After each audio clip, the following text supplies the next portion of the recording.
Welcome to the Proppik podcast. It's Kylie Davis here, and I'm delighted to be your host as we explore the brave new world where technology and real estate collide.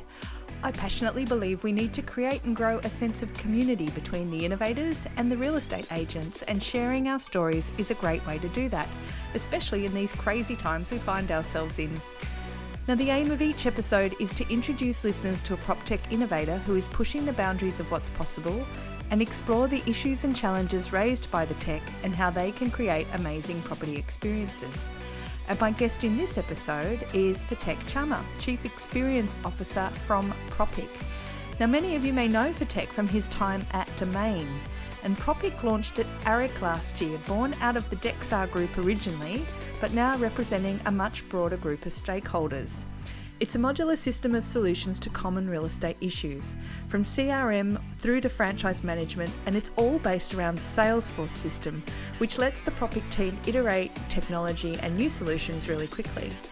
And with COVID-19 changing the industry so quickly right now, one of the problems Proppik saw that needed a quick solution was creating AI that could help agents deal with the intensity of workflow created by a market with a lot of questions. And so they created a COVID-19 AI, and they're making that available free right now to agencies during this period. So if you're curious to know how AI could help your business, this could be a great time to dip your toe into the water. So Fatek Chamma, welcome to the PropTech podcast. Thank you. Thank you for having me, Kylie. Cool. So Fatek, you're part of Proppik, you're CXO. Do you want to give us just a quick overview on what Proppik does to kick off? Yeah, no problem. Can do. So we're a property technology business. We're all Australian made. We solve a number of different challenges for the industry across different technology offerings, depending on what it is that the customers are trying to achieve. We have artificial intelligence tech, which is the stuff we'll talk about today, where we'll talk to agency customers in real time on the channel of their choosing, so we can have intelligent conversations with customers on websites, on voice, in SMS, on email. We also offer data insight products and product called Reveal, where we can offer insights into the market, agent, competitor insights. We can help agencies recruit new agents through being able to report on the results of certain agents in certain markets. So we track and monitor every property in the country and every listing in the country for sale or for rent. We also have CRM apps that we can help agencies with, whether it's residential sales, project marketing and property developments. We've got a recruitment app, and we've also got a franchise management system app that we can offer on that Signify platform. So it's really all about the problems the agencies are trying to solve. We don't try and boil the ocean. We'll sit there and we'll talk to a customer about the burning platform they've got the most part, and it's usually where we start. Cool. So just to give a bit of a summary on that based on what we were talking about before, so Proppik is a modular system of solutions for common real estate problems. Would that be a good pretty much. You can take what you need when you need it. There's no dependency on having other products as a result of wanting one. As I said, it's not about boiling the ocean. It's just about solving the problems that the agencies may have at any given point in time. And The beauty is that over time, as you start to sort of adopt and take on more of our tech, then it's all seamlessly integrated, so that the preservation of the concept of single view of customer is really a reality with our technology. And I think that's a really important thing. Okay, so just to give a very quick overview of the key products, at the centre of Proppik is Signify? Yep, the core platform is Signify, yes. Yep, and then on top of that comes and that's sort of the CRM and the kind of guts of the whole engine. And then what's the next thing that sits on top of that? Well, it depends on what the customers are trying to solve for. But if you were to think about CRM today and what agencies use it for, logically, if you started there with us, then logically the next best step would be to talk to us about data. Because we have the ability to surface our data insights and all the fantastic stuff that the data scientists and the data engineers are working on. We have the ability to surface that inside our CRM app, which means if I'm preparing myself for an appraisal on your property.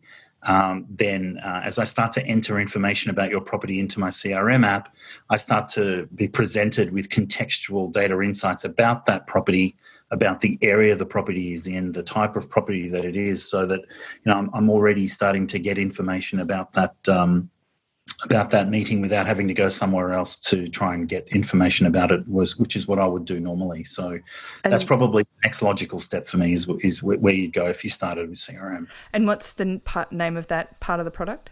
Reveal. Reveal. Okay. So we've got Signify, Reveal, and then your new baby that you've just launched is Enliven. Tell us about Enliven. Yeah. Well, for me personally, it's my favourite product because I've spent the better part of 25 years of my life talking to customers and working on solving problems for customers at the front line, and so understanding how important it is to be able to respond to your customers in real time, answer the questions that they're asking of you, and let them do business with you on their terms.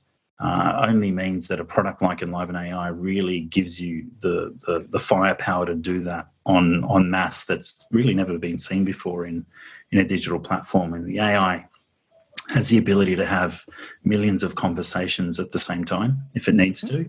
The AI, once trained and once understands the answers that you want to give your customers, never makes a mistake like a human. So I worked in the Philippines for a long time, and I had 4,000 or 5,000 odd people working in contact center environments over there for me. And I can tell you it's really hard trying to get all those people to say what you want them to say about a certain subject in the right way all the time. So humans are delightfully inconsistent, aren't we? We get very bored with consistency. We're incredible creatures, but when you're trying to serve your customers and trying to send the right message, and the message needs to be consistent, then it gets really hard to do that. On scale anyway. So what led to let's break it down so people can understand exactly what Enliven AI can do for them. What does it do? Like give us some examples of typical ways that Enliven would work. Yeah, no problems. So Enliven AI, if we think about AI today, relatively, I wouldn't even say it's a new tech. Like the AI has been around for a while now. As far as tech inside real estate is concerned, then yeah, it's relatively new. We think about AI as the new user interface for customers and AI sits between the agents and the brands and their customer. Mm-hmm. And we have the ability to have the sort of 1 to millions of conversations on the channel that the customer chooses. So, we can deploy the AI on Facebook Messenger, on Twitter, as I said earlier, on a website. You can do it in SMS, via email, and even on voice. So our technology has the ability to not only have those one-to-one conversations in those platforms, but also contextual handoff between channels. So we could start a conversation in email and then move a customer through the journey of the conversation onto a website, if that's indeed a better experience for them, or if it's going to provide a richer sort of context of information that the customer's trying to present, then we can do that in context. And the AI doesn't miss a beat. It knows that it's still talking to Kylie, but it's in a completely different channel now. Right. So what kind of chats would I have with Enliven AI? What kind of inquiries would it handle, or what does it do? Well, today we've got a number of use cases that are in the market. We have a use case around using AI to sell projects and developments. We started there actually, and we thought it was a really relevant use case because, when you're trying to sell a development, there's just so much that there is that you can talk to a customer about, a potential buyer about. So what we found was if we trained the machine on how to answer the various questions about the development itself, then it could do that. And when we started to use the tech in that sort of vertical, let's call it, we noticed very quickly that the leads that we were sending through to agents, and this tech is not about selling the listing, by the way. This tech is about nurturing a buyer through their buyer inquiry sort of phase. And as I said, we were chatting earlier about making sure that when we answer a customer's question, we answer the question as soon as they ask it, and we don't make them wait for the answer. So we've got it on certain project development websites. The customers come on, they talk to the AI about the the various properties that are available for sale, they're essentially pre-qualifying themselves in versus sending, a random email about a certain, how many bedroom properties have you got, or have you got floor plans, or whatever it is that they're asking, or what's the price on a 3-bedder. The customers are pre-qualifying themselves in. So by the time they get to an agent, they're actually more primed to buy. And so the conversion that we get on inquiry to, or conversation to inquiry to an agent, are significantly higher than traditional digital channels.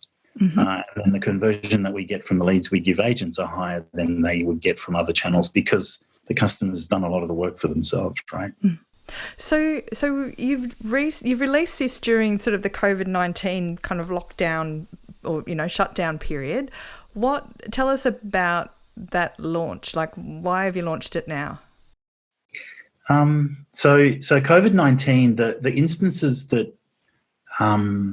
instance that we've built to help manage COVID-19 conversations was designed on the premise that we wanted to help the industry try and manage some of the volume. As we were speaking about earlier, when you're trying to maintain a relationship with your customers and ongoing engagement with your customers, one of the things you have to do is respond to their inquiries. And some of the people that we were talking to were telling us how inundated they are with inquiries that they're getting from their customers on email or via their web portal, etc.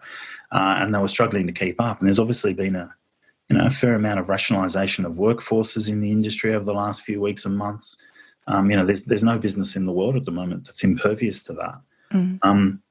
So when I thought about the challenges the industry was having, and I went back to my days of, when I get a contact centre spike of 700 calls in a queue, and I didn't have enough people to answer the volume, but I had to manage it somehow. I thought, how can I help the industry manage the inquiry that they're getting, maintain relationships with their customers, and do it in the least stressful way as possible, in terms of not having to go out and spend money and to actually do that. And I thought about creating these conversations, which is what we went away and did. So we've got 12 conversations today. We're giving the tech away to anybody who wants it with these 12 conversations. The AI is being trained to talk about how agencies are handling auctions, how agencies are handling appraisals today, how agencies are handling open for inspections. And it's all about allowing the customer the choices that they want to make through the flows of a conversation, to choose the path that they want to go down, and ultimately try and collect some leads if we can for the agency. So potentially, if there's a customer who's interested in attending an auction, then we'll take registration details through the conversation. We'll send that through to the agency so that they're prepared that, Fatek's made an inquiry about attending an auction. We've also have a number of conversations about the support and relief packages that are available in the market for rental assistance. And that's a really big one right now. A lot of renters out there, a lot of landlords not knowing what's going on. There's a constant fluidity about the information that's coming through from government. So we are updating the conversations as they happen with the government. So we're monitoring all the government announcements. And the minute something changes in the ACT or Victoria, whatever state it might be, Northern Territory, we'll jump in. We're amending the conversations so that, and they're immediately deployed to the agency's instance. They don't have to do anything about it. But we are very specific about the states that we're sort of talking to, and all the advice that we give customers on behalf of the agency is government advice. So we're not making any of this up.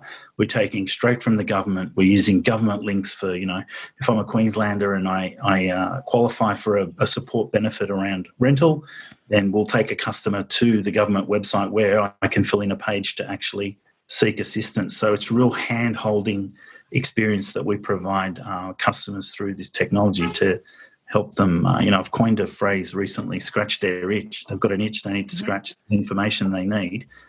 We've got to help them scratch their itch, because they don't stop. It's not like, if they make an inquiry to an agent and they don't get a response, it's not like they go, well, okay, I didn't get a response about rental assistance, I'm just going to give up. They keep going.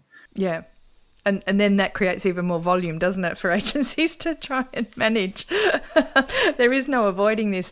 I think it's one of the great ironies of the real. I might be Alana Morris setting the use of the word ironic, but I think it's one of the great ironies of real estate that we tend to think we don't value buyers or tenants as clients because we make our money from sellers and from landlords, but we fail in that lack of recognition to understand the amount of work that they create for us, and therefore, they are vibrant parts of our business that we need to manage. So this is so what I'm hearing from you around the AI, especially now with COVID-19 in kind of play and everyone being completely over lockdown as we move into our fourth or fifth week, or shut down as we move into it.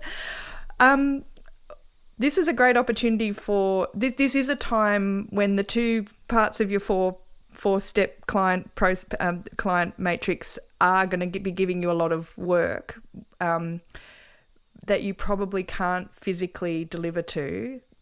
This is a great time to start to dip your toe in the water of AI and start to test out how this stuff could work for you in your business, because it's servicing a bunch of people. It's servicing clients that create volume of busyness, but don't necessarily create volume of income. Yeah. And there's AI as a technology on its own is there's been a level of almost hyper adoption of the tech across the globe in terms of consumer propensity to use the technology. I mean, we know that roughly 62% of the global population is open to using AI as a channel to do business with, and a good 25% of that is actually made up of baby boomers, right? So it's not limited to people that are of the younger generations. We're not saying this is an exclusive tech for a millennial. Like right through the generational sort of demographics that you see, people are open to using AI as a channel to do business with. So it is quite a valuable tool to adopt and start to think about, and this is a good time to do it, right? Well, but I think also too, if you don't think about it as much as AI, because I'm sure most customers or clients don't think about it as AI. They think about, I had an inquiry and my inquiry was answered promptly and accurately and in a way that actually helped me make my decision at the time when I was ready to make the decision. So if my option is talk to a bot that is going to give me my information immediately, or talk to a human who I have to wait to get back to me and then play phone tag with and then maybe not quite get all of the answer that I wanted and then I have to go back and do it all again. It's it's a pretty simple choice, I'd have thought. Yeah, I think so. I agree. Yeah. And then the world is taking to it. And it's what you're saying is absolutely happening. The world is taking to it. Let's just pause there for a moment and hear a quick word from our sponsors. As we all know, the problems of the world can always be solved with good company and good wine. And for a truly great wine, check out Smidge Wines from the McLaren Vale in South Australia. Smidge Wines has been rated 5 red stars by the James Halliday Australian Wine Companion since 2017. Whether you love a big bold Shiraz, a beautiful well-rounded Cabernet Sauvignon, or a Montepulciano, a Tempranillo, or a Fiano, check out smidgewines.com. Sold exclusively online and proud to be official wine of Australian PropTech. So what do agents need to do to get access to Enliven AI? Really simple. So you can reach out to Proppik via let's talk at proppik.com.au. You can reach out to me through LinkedIn. Once we get the request, we can have a conversation. If the customer wants us to do a high-level walkthrough of what the conversations look like in motion, and then really it's we're talking about 1 to 2 business days, and we can have the instance ready to go. It is literally a line of code that the agency's web developer will need to embed into their website. I've seen web developers deploy the code in 10 minutes. Oh, wow. Because that was going to be my next question. How long does it take to roll out? We do all the work. We send a line of code over to the agency. The agency gives that to their web developer. They then deploy that code to a certain part of their website. They save it, they go live, and the virtual agent is starting to have conversations with customers from that moment on. And so the customer is in control of when the virtual agent is on or off. We can turn it on or off for the customer at any point as well with ease. If they're not, if they're struggling to get through the web developer, it's incredibly simple as a technology to adopt. So once we've tried it, we're starting to clear up that backlog of conversations that people have been trying to have with us and getting the information out there to tenants or buyers. When does it start to convert into some paying clients for us in terms of buyers, in terms of sellers or investors?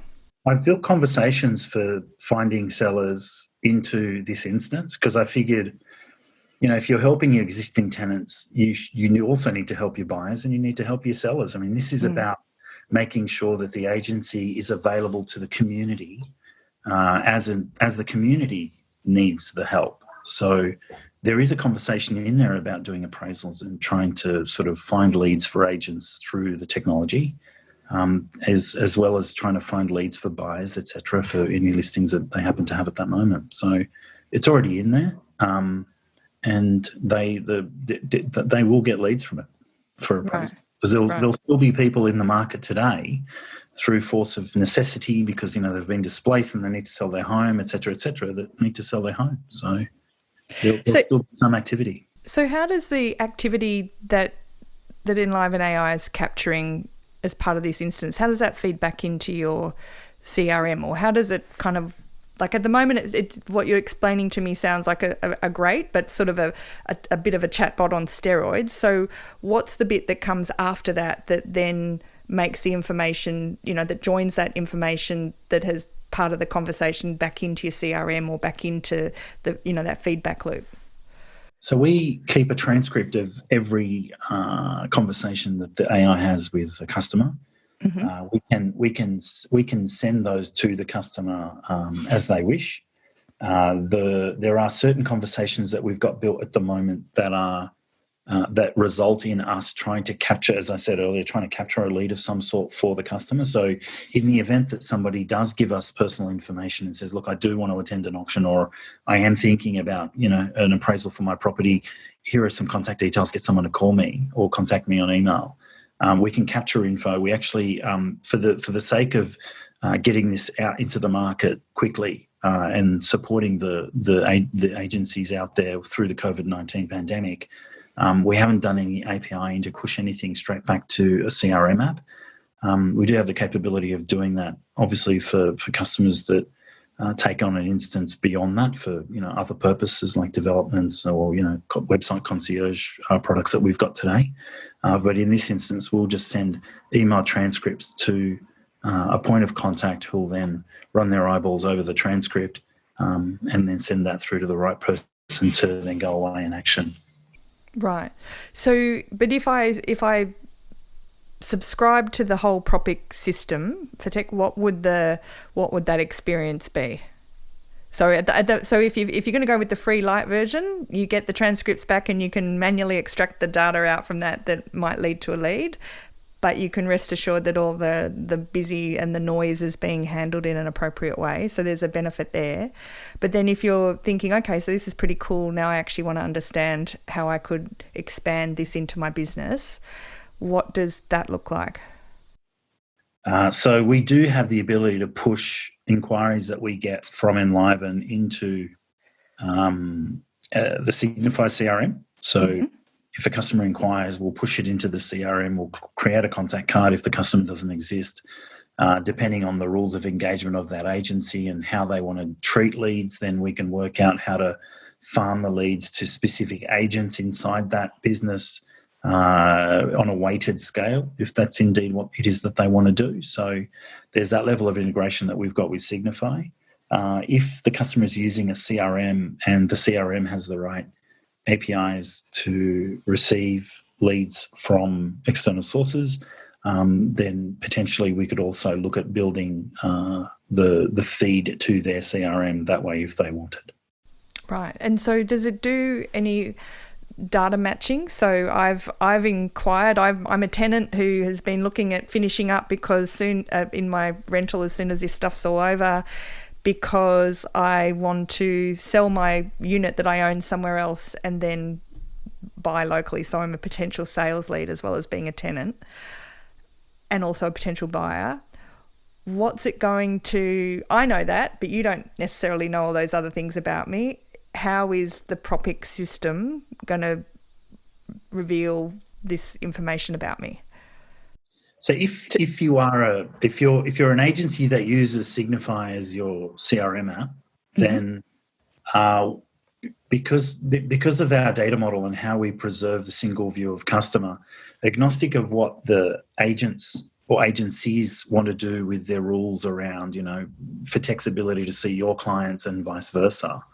At the highest level, Signify preserves only one, let's call it Jeffrey Gray. What you know about Jeffrey Gray is what you know, and if the agency decides to silo your information from mine, and we're both competing agents, then what you know about Jeffrey Gray is siloed into your access.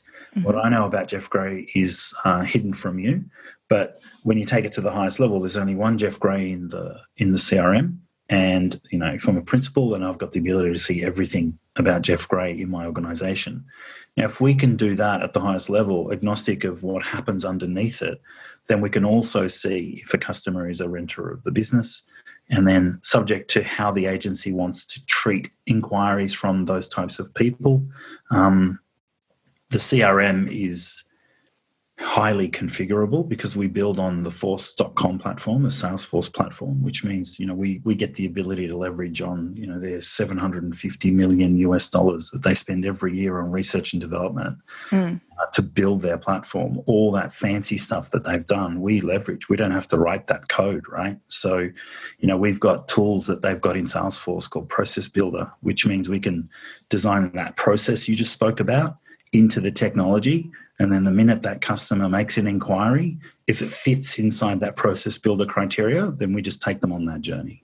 Right. It can be incredibly complex if you want it. Yeah. So Jeffrey Gray is a great example because if one agent has spelt it with a G and the other spelt it with a J, and one spelt Gray with an A and one spelt Gray with a E, but they're both at the same address, does it match and recognise that it is actually the right person? And then it's actually up to you as a customer to tell us how you want to protect your single view. So we can do a number, and I won't say infinite because the tech guys freak out, but they hate unlimited and infinite. They're terrible words. There's a bit of freaking out tech people. There's a number of different criteria that we can look at to match a customer. So we can say, first name, surname, mobile number, address, email address, a combination of all of those things, or just two of those things, or of those things.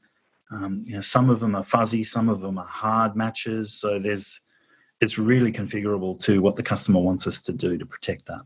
And is the system able to then give me more information on Jeff Gray to lead score me, to lead score him? Well, again, it depends on the configured rules, but yes, right. we can do lead scoring. If we can see that Jeff is making lots of inquiry through a certain agency, and Jeff's looking at certain types of listings, then we can do lead scoring for an agent if Jeff happens to make an inquiry on their listing. Right. Okay. So where do you think all this? Let's break this question into two parts, Fatek. Where do you think we're going to come? How do you think we're going to come out of this COVID-19 period? And how do you think AI is going to help us with that? What do you think the next kind of 4 to 8 weeks look like in real estate? I think at the highest level, the industry will come out a lot more geared towards, having an open mind to technology in general. We're having some conversations with some customers who are using this as a really good opportunity to sort of, have a look at their tech stack and sort of work out what it is that they should be doing because they've got some capacity now.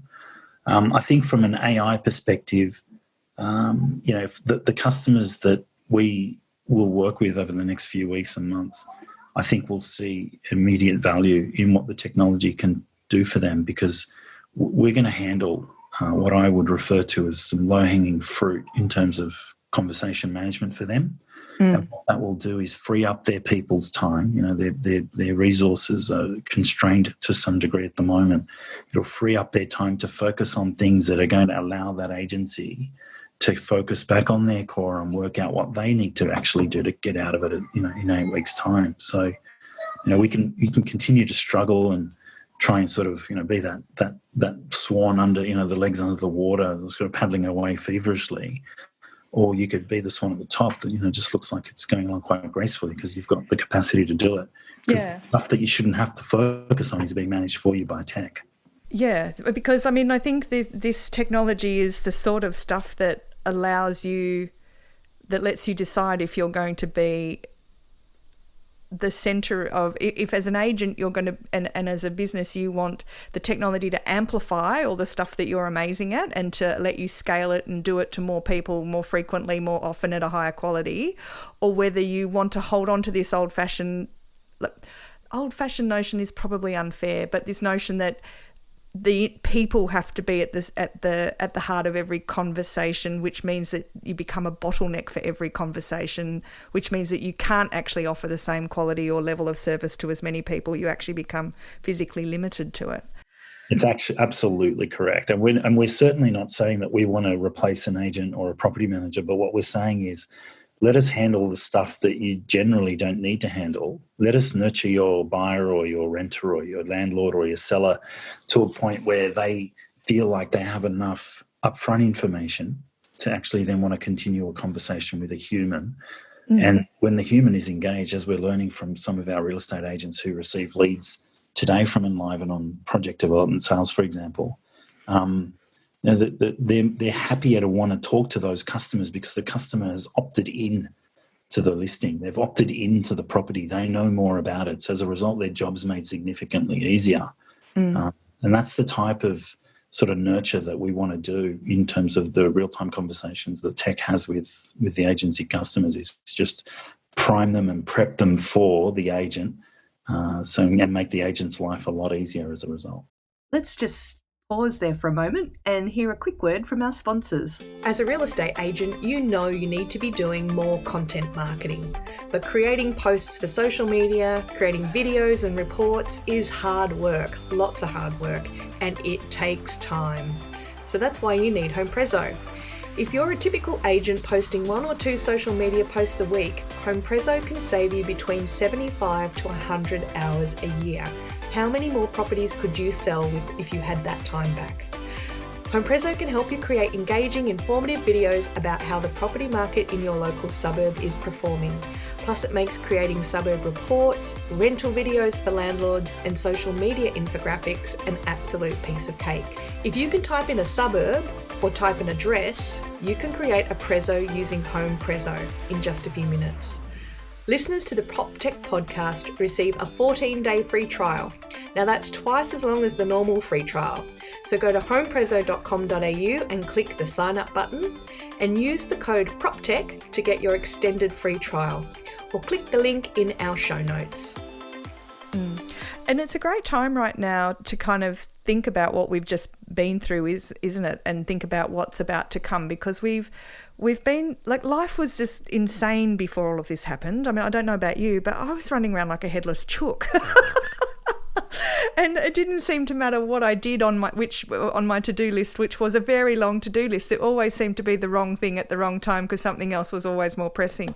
But then we had the kind of beginning of lockdown, which sent everyone into a complete tither because, everything was so uncertain, and so everyone had lots of questions. And again, there was an extraordinary amount of volume that happened in the real estate space, as you're pointing out, where every tenant on your book probably wanted to ask a question, as did landlords, and when you didn't get back to them, they kept ringing. And then every seller who was already on market was suddenly terrified, and your buyers were wondering if they could just drop their offer by about 25% and then keep haggling. But we're kind of in the middle of it now, and we need to think about what's about to come and how this tech can actually help us with what's about to come, and how we can use the time now to think strategically through it, because we're about to head into winter. Winter's typically quiet, except that transaction volumes have been down a bit and everyone's been scared. And so if you are actually allowed to go out during that winter period, I think we're heading towards a quite ridiculously busy spring, because there's a lot of pent-up sales demand that never happened.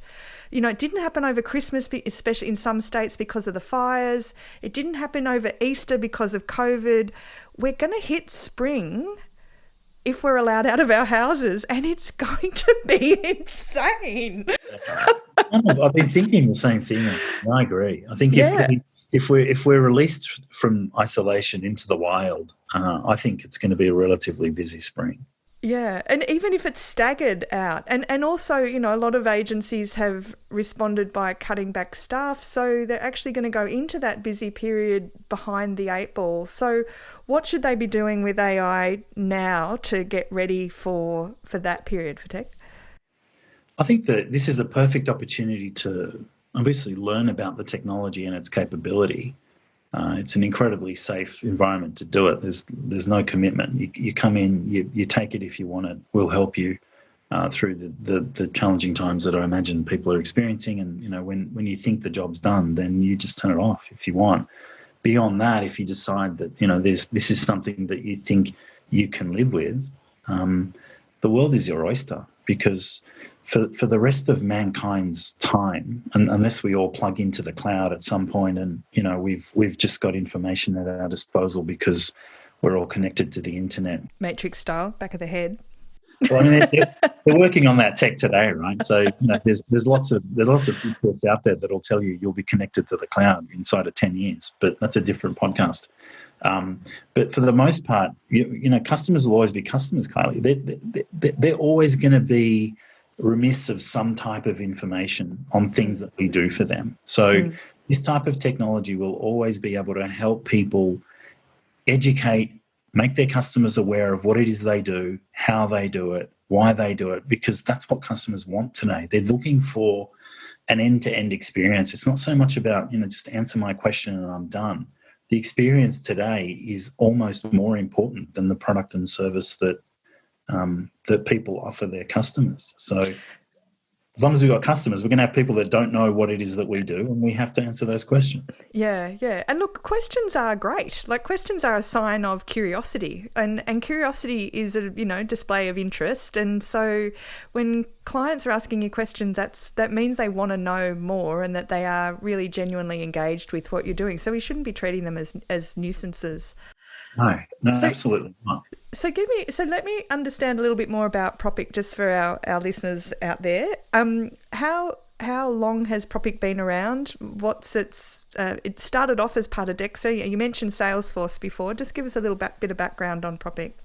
Yeah, so the company's been around in terms of a company standalone outside of DEXA for the better part of maybe, say, a year and a half now. Probably a bit more than that, actually. As a business, we have been operating as Proppik formally since I think it was Jan or Feb last year. So we kind of launched at ARIC. Yeah, I saw the stand at ARIC. Yeah, before ARIC. Yeah, so we kind of launched just before ARIC. I remember ARIC was an interesting time for everybody who was at the stand, because we were still so new, and the product complexity, for the most part, was a challenge for us in terms of trying to talk to agents about what it is that we do, etc. But we've come a long way since then. The technology's certainly come a long way since then. We've been very busy writing lots of code and talking to lots of customers and taking on lots of feedback and sort of trying to push that back into what the technology looks like, because obviously the customer lens on the work that we do is that the customer needs to be happy and comfortable using the tech. So we need to take as much feedback as we can from customers and, where possible, implement it into the technology. So it's not owned by DEXA, it's only partly owned by DEXA, or what's that structure look like? I mean, as I said earlier, DEXA is a shareholder of our business. There are lots of industry. We've got lots of industry investors who have come in and said, we believe in what you guys are doing and we're prepared to support it. And so there's the industry has supported us by virtue of investment quite substantially. actually, and it's really good for us because it's nice that the industry believes that, we've got a part to play in trying to solve some interesting problems that they've had for the longest time. Yeah. So what do you think the next 5 years holds for technology and real estate? What's Proppik's roadmap look like? We are certainly we're going to focus heavily on AI and data. We believe that AI and data are, for us, a substantial differentiator between what we do and what everybody else does. Who are your competitors? Sorry to interrupt, but who are your competitors in this space? Because you're part CRM, you're part. As far as CRM goes, obviously there's you've got all your CRM players. With there's agent boxes, the vaults of the world. Obviously, my D's folding into back in with Adam and Scott now. So, you've got your traditional CRM players that we compete with. For the most part, we're obviously interested in selling our CRM services if a customer wants, but we want to focus on the products that we think will start to change the agency's ability to actually do what they do in a differentiated way to their competitor. So, how you use a product like AI is really important. AI isn't just AI.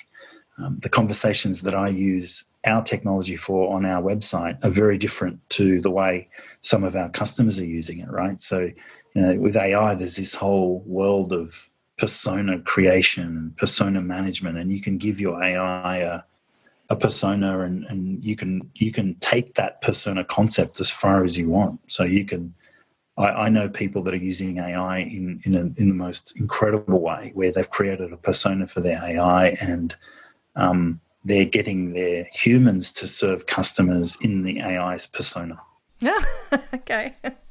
But the other competitors the other AI out there that we're hearing about in real estate include Property Realm that Patrick's working on with in the property management side, and I guess AI and Air, the Rita from Air. Is that? Yeah, the stuff that Patrick's doing is probably closer to Enliven than Rita. Right. Rita does do some conversational stuff. I have seen it working through email, and I think a deployment that they did recently on email. The concept of Rita, for the most part, and certainly the feedback we get from our customers about Rita, is probably more closely linked to our Reveal product. In that, there's data insights in there. They'll mine CRM data and they'll combine it, and they'll sort of come up with some ML that says, we think you should call Kylie today and start a conversation with Kylie. Where we're headed with our Reveal product is obviously in a very similar fashion, but we'll be using AI in a very different way to try and complement what we do with Reveal, which I can't reveal right now. It's really spoilers. It's not far away, but it's going to be pretty cool. Like, I think the agents will see very, very immediate value. Cool. But before you mentioned Salesforce is the kind of basis that you're built off. So giving you all that kind of. We've built Signify on the Force.com platform, so it's not Salesforce out of the box.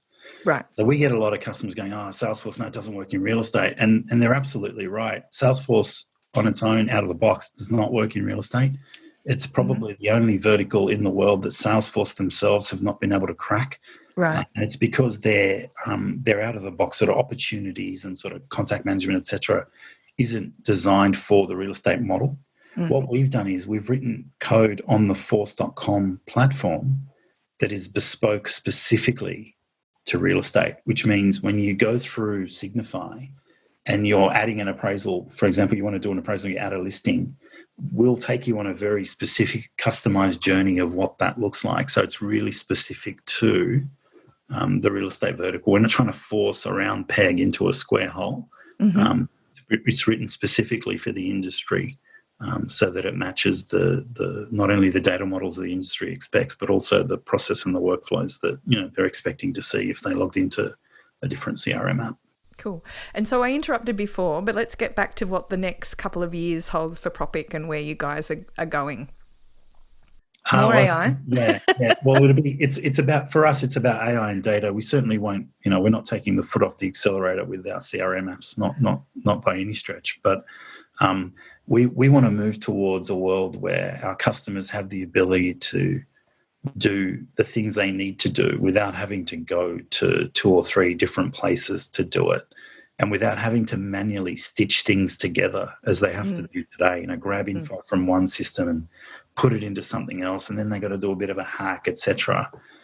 We want to be able to land it all in the one platform, and allow the customers to configure as they need to configure, so the tools and the tech that we provide them actually matches the things that they're trying to do for their customers.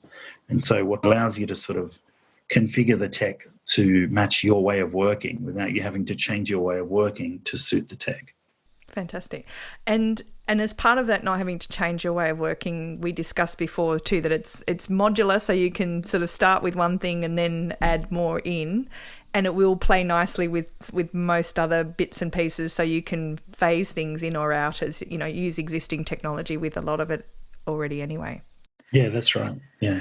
It sounds fascinating. Fatek Chamma, thank you so much for your time. I appreciate you having me today, Kylie. Thank you so much. No worries, thanks. Out there, so I love the idea of you, advocating for property tech business like ours, and I look forward to following you with keen interest. Thank you so much. So that was Fatek Chamma from Proppik. Now, there's no doubt that Proppik's system is very clever, and Fatek and the team have done a great job at creating an AI-based function that will allow agents to test how AI could work in their business. It's an extraordinarily generous move, and one that I think will help all of the AI businesses out there in letting agents become more familiar with what AI can and can't do, and how not threatening it really is. We've seen this a lot during COVID-19, where technology providers have been really generous with their products to help agents get on board more quickly.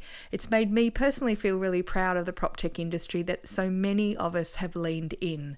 Trying before you buy allows our clients to feel more secure about what they're about to do. And one of the biggest reasons why people resist technology is because they're a bit scared. I think this interview is also a great example of why it's really important to be able to nail your 10-second elevator pitch around what you do as a technology provider. You may be able to do a lot with your tech, but it's impossible to explain all of it all the time, and keeping it simple can make it easier to digest. But if you have enjoyed this episode of the Prop Tech Podcast, I would love you to tell your friends or drop me a line either via email, LinkedIn, or on our Facebook page. You can follow the podcast on Spotify, Google Podcasts, Anchor, and iTunes. I'd like to thank my audio support, Charlie Hollins, the fabulous Jill Escudero, and our sponsors, Smidge, official wine of the prop tech community, and Home Prezzo, turning your data into amazing marketing content, which has never been more important in these days of social isolation. And don't forget to check out the free content that Home Prezzo is offering agents to support your digital marketing. So thanks everyone, until next week. Thanks Fatek and the team at Proppik, stay safe and keep on prop teching.